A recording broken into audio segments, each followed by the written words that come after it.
the price of 3 from $4.99. Book by January 31st. Atlantis. Good morning, ladies. Make sure you finish your juice. It has your medicine in it. Looking for adventure? Barb and I went to Vegas. I lost $300 in 2 fillings. We got thrown out of circus service. That's almost impossible. Maybe it's time for a getaway. It smells like cigarettes and urine. It's the smell of fun. A new Christine. Then Gary's ex is moving on. I'm getting married. So what's she doing here? You're in bed with another man. Oh, that's not a man, that's Gary. New Gary Unmarried after New Christine. CBS tonight. Tonight, President Barack Obama, his first full day in the Oval Office. We'll take you there. Tonight on the CBS Evening News with Katie Couric. Later, right after CBS 4 News, so stay with us. Good night. See you at 11. Tonight, taking on everything from the economic crisis to the wars in Iraq and Afghanistan, Barack Obama gets down to work as president and commander-in-chief. I'm Katie Couric. Also tonight, the battle to get his cabinet filled. Hillary Clinton finally gets confirmed as Secretary of State. But Treasury Secretary-designate Geithner runs into more flack over his failure to pay taxes. Hamas is digging new tunnels, many to smuggle weapons in from Egypt. And it's mission tuition, the unusual thing some students are doing to earn college scholarships. This is the CBS Evening News with Katie Couric.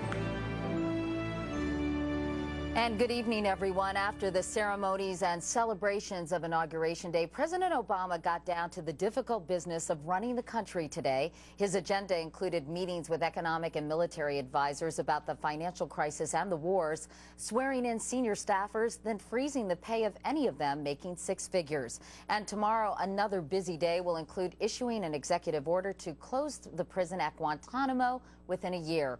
Also getting to work today, covering the new president, our chief White House correspondent Chip Reed. And Chip, Barack Obama is certainly not easing into this job. Oh, no, he's not, Katie. He said he was going to hit the ground running, and he was true to his word. He spent the day racing through a jam-packed schedule of meetings and events on everything from the economy to the war in Iraq to peace in the Middle East. President Barack Obama walked into the Oval Office at 8:35 a.m. on his first full day in the White House and spent 10 minutes alone. He read a note of welcome left by President Bush addressed 244 from 43. Then Mr. Obama and the First Lady climbed into the new heavily armored presidential limousine bound for the National Prayer Service, a tradition for new presidents since George Washington. Religious leaders of various faiths prayed for guidance in the days ahead. Hurrying back to the Oval Office, he called the leaders of Egypt, Israel, Jordan, and the Palestinian Authority, pledging active engagement in the pursuit of Middle East peace. His first foreign policy order, though, was issued Tuesday night. Shortly after Mr. Obama left the reviewing stand, Defense Secretary Gates got a call ordering him to suspend military trials of the 5 suspected 9/11 conspirators held at Guantanamo Bay Prison. The order will give Mr. Obama time to decide how to proceed after he issues an order expected Thursday to close the prison. He signed orders today tightening ethics rules for government employees and gave his new staff instructions on what it means to do government service. It's not about advantaging yourself. It's not about advancing your friends or your corporate clients. The American people are really counting on us now. He welcomed his new White House team one by one, then did the same for 200 lucky members of the public who, after signing up on the internet, were invited to an open house. Enjoy yourselves, we're all right. Don't break anything. In late afternoon, Mr. Obama turned to his top priority, meeting with his economic team to strategize on getting his $825 billion stimulus package through Congress. He then met with top military advisors to discuss his goal of getting combat troops out of Iraq within 16 months. General David Petraeus, who opposes timetables, flew overnight all the way from Afghanistan so he could attend in person. Aides say the frenetic pace is expected to continue for the foreseeable future. They say there's too much at stake to slow down. Katie? Chip Reed at the White House tonight. Thank you, Chip. The president's new Secretary of State is on the job. Hillary Clinton was sworn in today after the Senate confirmed her 94-2. That following a plea from Republican John McCain. I think the message that the American people are sending us now is they want us to work together and get to work. I think we ought to let Senator Clinton, who is obviously qualified and obviously will serve, to get to work immediately. Meanwhile, Senate Republicans delayed for 1 week a vote on the nomination of Eric Holder to be Attorney General. They want more time to question him about a number of issues, including the harsh interrogation of terror suspects. And Timothy Geithner is moving closer to confirmation as Treasury Secretary, despite continuing questions about his failure to pay some of his taxes. Cheryl Atkinson has the latest on that. Give me come to order. At Timothy Geithner's confirmation hearing for Treasury Secretary, some expressed strong support. I have confidence that Mr. Geithner is up to the job. But Geithner's nomination isn't without controversy and a dose of irony. The man who will oversee the IRS claims he didn't understand all of his own tax obligations, failing to pay Social Security and Medicare taxes for parts of 4 years. But they were unintentional. They were not intentional mistakes. They were completely unintentional. It happened when Geithner worked for the IMF, the International Monetary Fund. Workers are considered self-employed as far as paying taxes, a fact given in detailed instructions and repeatedly acknowledged by Geithner in signed paperwork. Yet Geithner paid no IMF Social Security taxes from 2001 to 2004. An IRS audit in 2006 caught the mistake, but only for 03 and 04. Geithner paid $16,000. The IRS waived penalties. Taxpayer watchdog Pete Sepp says that kind of mistake normally incurs the harshest fines. If Mr. Geithner got a pass on the penalty, he's a very lucky man. But what really rankled some senators is that only after Geithner knew he was President Obama's pick for Treasury Secretary did he go back and pay his Social Security taxes for 01 and 02, nearly $26,000 more. Did that thought never cross your mind until you became a candidate for nomination as Secretary of the Treasury? That was the first time I thought through carefully the question about whether I should go back and cover that. Would you answer my question rather than dancing around it, please? In this case, I made a series of mistakes, but they were not intentional mistakes. They're my responsibility. Some of Geithner's opponents also consider him a chief architect of the failed policies that led to the bailout. But he has many supporters, Katie, and is expected to be confirmed. Cheryl Atkinson on Capitol Hill tonight. And President Obama is anxious to get Geithner to work reviving the banking industry. Anthony Mason reports that won't be easy. It's the most urgent financial crisis facing the new administration. Despite hundreds of billions of dollars in bailout funds, the country's biggest banks are still bleeding losses. We're at the beginning of this process of repairing the system, not close to the end of that process, and it's going to require much more substantial action on a very dramatic scale. Bank stocks have plunged. Look at two of the country's largest. Citigroup, which lost more than $8 billion last quarter, has seen its stock price plummet 85% over the past year. Bank of America, which has received $45 billion in bailout funds, has fallen 82%. Most people now are of the opinion that the banking sector will owe eventually $3.3 trillion. And this is a huge amount of money. As the recession deepens, delinquencies on mortgages, credit cards, and car loans are soaring. For a while, it was the banking system dragging down the economy. Now it's almost like the economy dragging down the banking system. And there were more bad numbers today.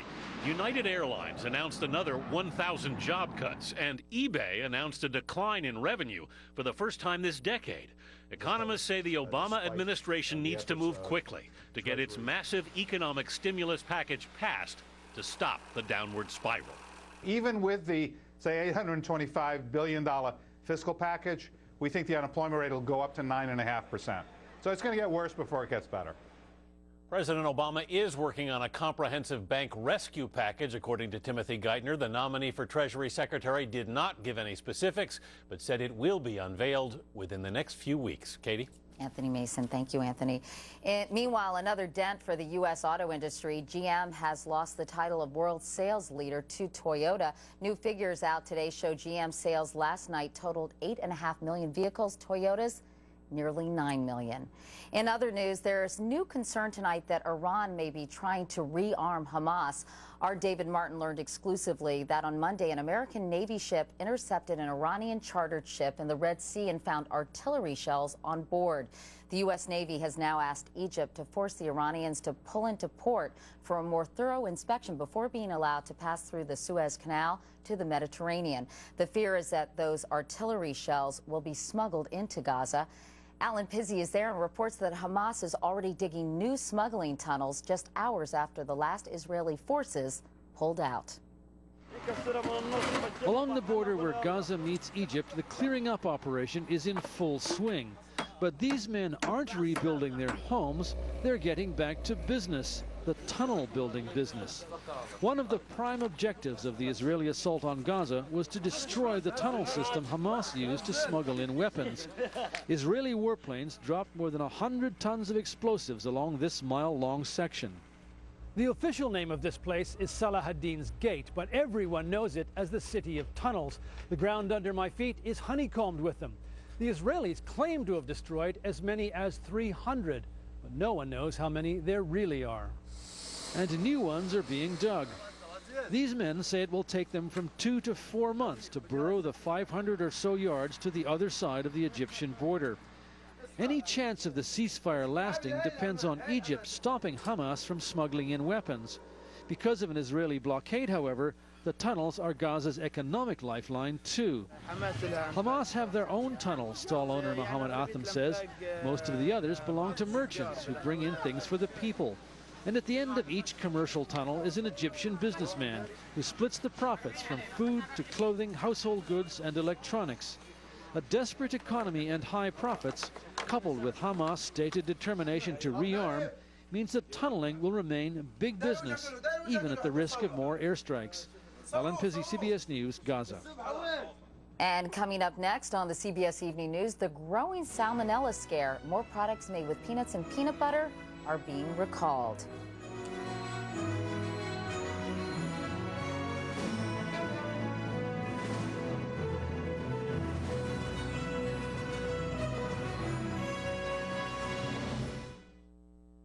I have COPD, which makes it hard to breathe. But now that I'm breathing better with Advair, I can spend a day with my favorite little camper. For people with COPD, including chronic bronchitis, emphysema, or both, great news. Advair helps significantly improve lung function. While nothing can reverse COPD, Advair is different from other medications because it's the only product with an anti-inflammatory and a long-acting bronchodilator working together to help you breathe better. Advair won't replace fast-acting inhalers for sudden symptoms and should not be used more than twice a day. People with COPD taking Advair may have a higher chance of pneumonia. Advair may increase your risk of osteoporosis and some eye problems.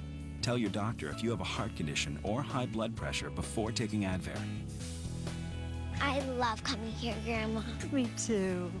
Ask your doctor how Advair helps improve lung function for better breathing. Find out how to get your first full prescription free at advaircopd.com. What cooks know? The freshest basil has no flowers. The freshest garlic is firm and plump. The freshest mushrooms have tightly closed caps. The freshest tasting tomatoes say Hunt's on the can, because Hunt's is the only leading brand to flash steam every tomato, so they always taste fresh from the vine and are 100% natural. Cooks know great meals make for great times. Hunt's, perfectly natural, perfectly delicious. For fast heartburn relief, Sarah and Amy do things very differently. Amy chews just one Pepcid Complete. Sarah chews a few Tums. And when heartburn returns, a few more. But Amy's one Pepcid Complete starts to neutralize acid in seconds and keeps working all night. So while Sarah may have to take Tums again, Amy puts her heartburn to rest with Pepcid Complete. Chew one and heartburn's done. Meet Erica. Erica! Grand poobah of pasta. Andy! Connoisseur She uses Glad bags, not those pricier Ziploc bags. For the thrifty way to help keep food fresh and handy, get Glad. Tana asks, have you been here?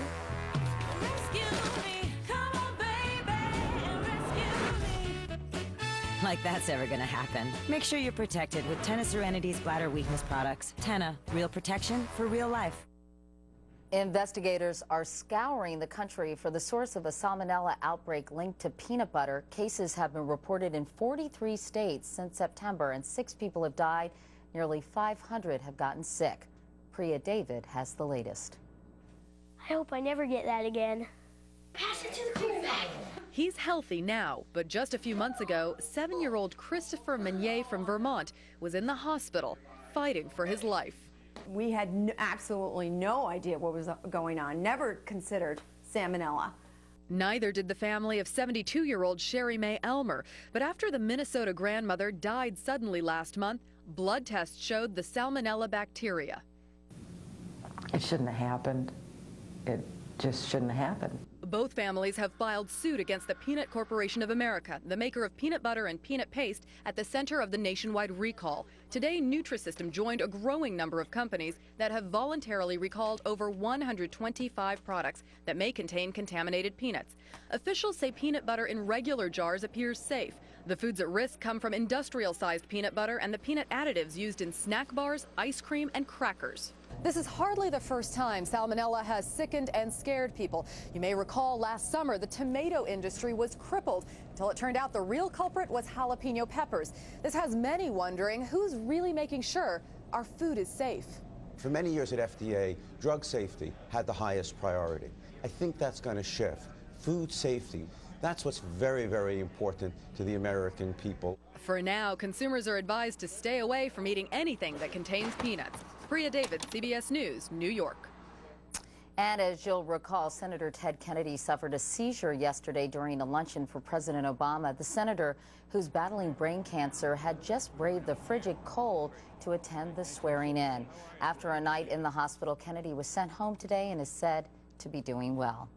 Coming up next, new U.S. troops taking aim at the Taliban and hoping to clear a path toward peace in Afghanistan. I learned a lot when I found out I had high cholesterol, but I didn't know that it may have led to my erectile dysfunction. That's why my doctor told me about Levitra.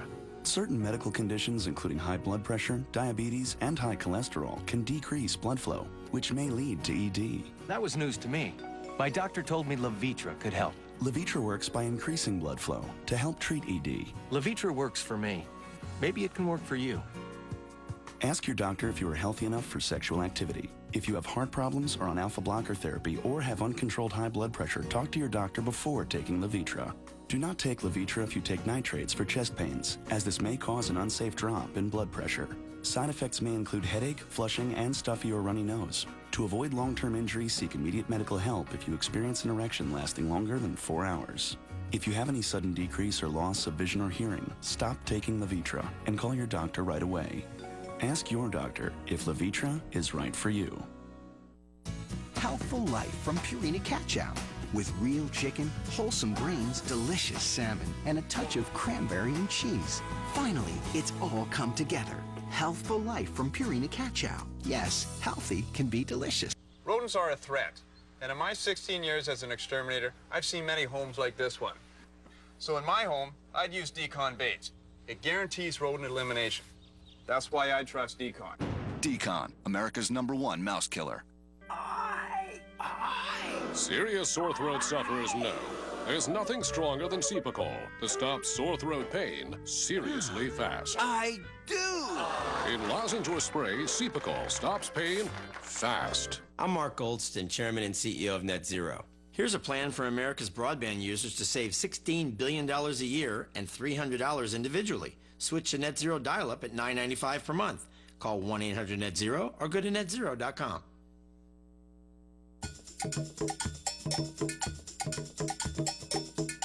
A Discovery cruise offers all the amenities of a longer cruise in one fun-filled day to the Bahamas. 3 lavish buffet meals are included. Visit discoverycruiseline.com. Even choose to cruise and stay. Fun day cruises from $29.99 per person, including meals on board. Or stay the night from $49.99 per person. Call 877-508-7477. Ships Registry, Bahamas. As we told you earlier, President Obama convened his War Council today, and they talked about his new strategy for Afghanistan, which calls for sending up to 30,000 additional U.S. troops to fight the resurgent Taliban. So far this year, 11 Americans have been killed in Afghanistan compared to 8 in Iraq. From Kabul, here's Elizabeth Palmer. It was a cold, wet welcome for the soldiers of the 10th Mountain Division arriving in Afghanistan. This is the first wave, 3,000 strong, of the new U.S. troop buildup. Their mission is to stop the Taliban's steady advance into provinces that lie on the very outskirts of the Afghan capital, Kabul. Before they head out, they test their guns. These troops have orders to make local people feel secure, so aid projects in the area can go ahead. But they know that's going to draw Taliban attacks. If you know the Taliban and the bad guys want to pick a fight, well then that's what we'll have to do to make sure that the people are protected.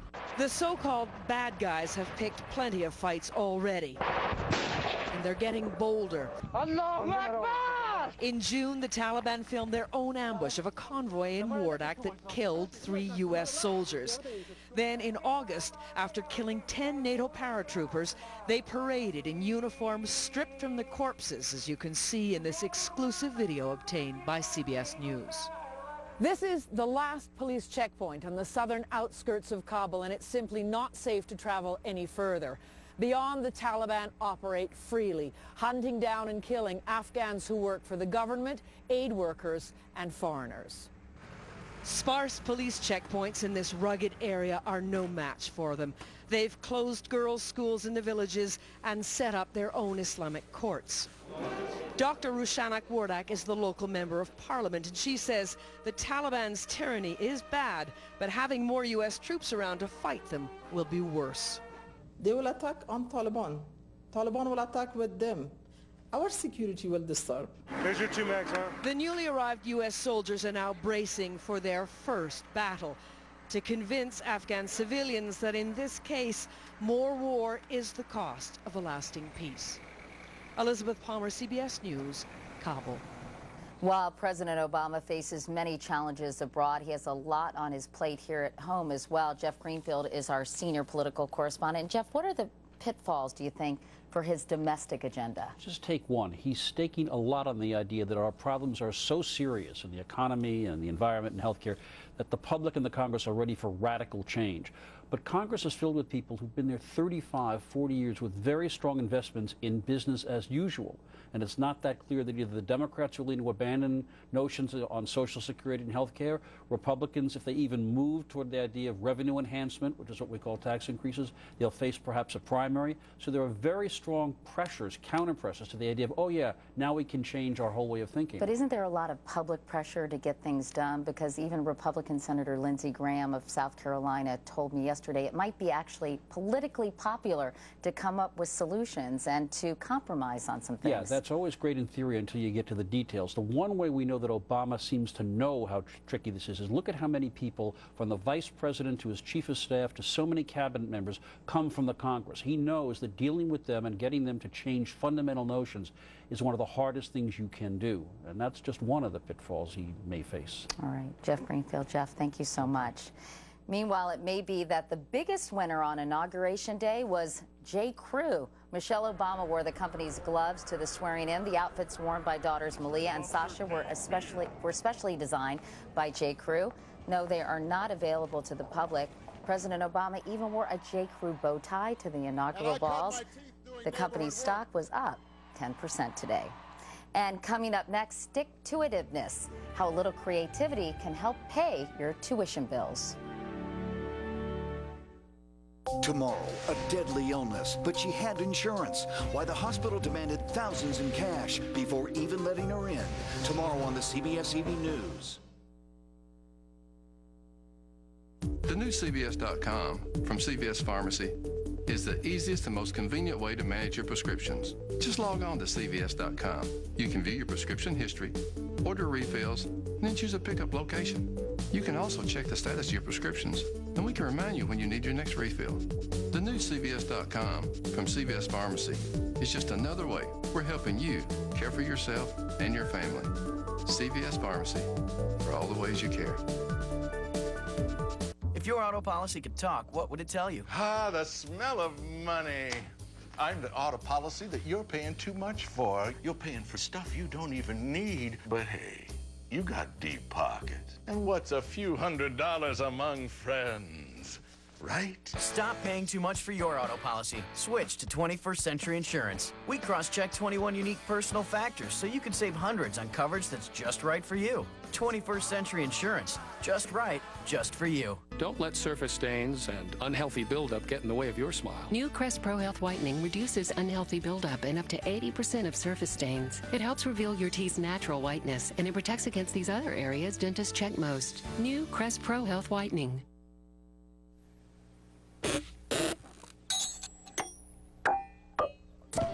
Every Folgers Mountain Grown bean is evenly roasted, so you'll wake up to more rich, pure taste. My name is Jane, and I've got osteoporosis, but I'm an on-the-go woman. I've been active all my life. That's why I'm excited about Reclast, the osteoporosis treatment my doctor gives me once a year. My doctor says one IV of Reclast can help protect me while I'm on the go for 12 months. How? Well, Reclast helps to re-strengthen my bones to help make them resistant to fracture. And with Reclast, well, no other osteoporosis treatment is approved to help protect in more places. Hip, spine, even other bones. You should not take Reclast if you're on Zometa, have low blood calcium, kidney problems, or you're pregnant, plan to become pregnant, or nursing. Take calcium and vitamin D daily. Tell your doctor if you develop severe muscle, bone, or joint pain, or if you have dental problems, as rarely job problems have been reported.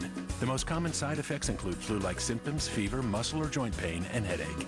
Do what I did. Ask your doctor about Reclast. Year-long protection for on-the-go women. Tomorrow, swindled, cheated, robbed. Wall Street schemes took their savings. Victims of Bernie Madoff and other scams. Tomorrow on The Early Show. Finally tonight, we all know money's tight for a lot of people and college costs are rising. So what can you do to pay your tuition? Richard Schlesinger says you'd be surprised. How do you just get noodles? Like so many other students, Sharon Dranko was facing a sticky situation when it came time for college. My parents were only prepared to pay like $15,000 a year, and my school's $27,000. She's now a fashion student at Kent State University and fashioned a way to get scholarship money that it's safe to say you have to see to believe. She got $3,000 from a company that makes duct tape when she won a contest by using 134 rolls of the tape to make her high school prom dress. It weighs 50 pounds, and you can hear it coming. It's more fashionable than functional. I was just going to ask, can you dance in this? A little bit. I can kind of move side to side. Yeah, no slow dancing though. No, because he couldn't even get, my date couldn't get close. Sharon Dranko didn't just make her dress, she also made a duct tape tuxedo for her date. He got $3 grand too. There's scholarships for a ton of strange things out there. Stranger than this? Not that I've heard of. Left-handed students can get up to $1,000, skateboarders up to $5,000. And at DePaul University, there's money available for any female student who can learn to sing or play the national anthem with sincerity. So students are cashing in on whatever they can. At Southern Connecticut State University, Morgan LeHue got money from her local chapter of Tall Clubs International because she's 6 feet plus and wrote a good essay. Now, did you ever think that your height would be an advantage? Not really, just for basic things like grabbing stuff off of shelves. But it was also good for $500 toward her tuition. Is there something I can do? Nope, I got it. If nothing else, the scholarship hunt teaches valuable lessons in creativity, and in the case of Sharon Dranko's duct tape dress, sticking with or sticking to a project until it pays off. Richard Schlesinger, CBS News, Kent, Ohio. And that is the CBS Evening News for tonight. I'm Katie Couric in New York. Thank you for watching. I'll see you tomorrow. Good night.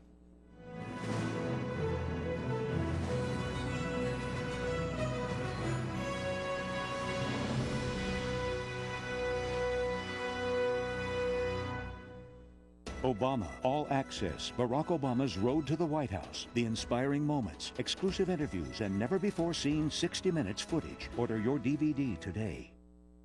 Permission to have more? Start with the sweet Mazda 3. Get more room and standard horsepower than Civic or Corolla, and 32 mpg. Plus everything you want with a deal too good to last. And it won't. Hurry in to lease the 09 Mazda 3i Sport for $169 a month for 36 months with $27.64 due at lease signing. The President's first dance, First Lady dress secrets, and the backstage inaugural ball moments you didn't see. Plus, a real-life Jaws attack. E.T. in HD is next. Hey, it's Carter Osterhaus. Being new at Rooms To Go, I wanted to know how they can deliver furniture the next day. The answer? 1 million pieces of furniture in stock every day. Over 90% of everything they carry. Something I had to see for myself. And this is huge, and it's just one of 5 distribution centers. Over 6 million square feet of warehouse space, manned by a dedicated warehouse and delivery team with over 500 trucks. And that's how Rooms To Go delivers tomorrow. Entertainment Tonight and The Insider in high definition. The President and First Lady's first dance. Serenaded by Beyonce. Now, E.T. and The Insider have the inaugural ball moments you haven't seen. This is the 4th stop for the Obamas. How was it, Mom? I'm still floating. The Queen, Denzel, Leo, Jay-Z near tears. I almost did, but I looked up. That's the trick. And then a hero comes along. Mariah Carey and her husband, Nick Cannon. You see the people. They loved it. They love it. Oprah, overwhelmed. What a morning. What a day. Plus, Michelle's First Lady style. The Lucky Designers. Dress secrets. I had no idea it was for the inauguration. The best part is that she buys the clothes off the rack. But were her choices a fashion hit or miss? We're halfway around the world with Tom Cruise. It's an ET exclusive. His movie Valkyrie's big Berlin premiere and our special gift for his daughter Suri. She's gonna love this. Tonight on American Idol, Louisville doesn't do Kentucky proud. Plus, shocking new video of a real-life Jaws. It's a great one. Holy. Now, the most watched entertainment news magazine in the world. Your hour of entertainment news with E.T. and The Insider in high definition begins right now. Hello, everybody. I'm Mary Hart. And I'm Mark Steinitz. It was a breathtaking moment of grace and elegance as the President and First Lady floated across the dance floor for their first dance. Kevin Frazier was actually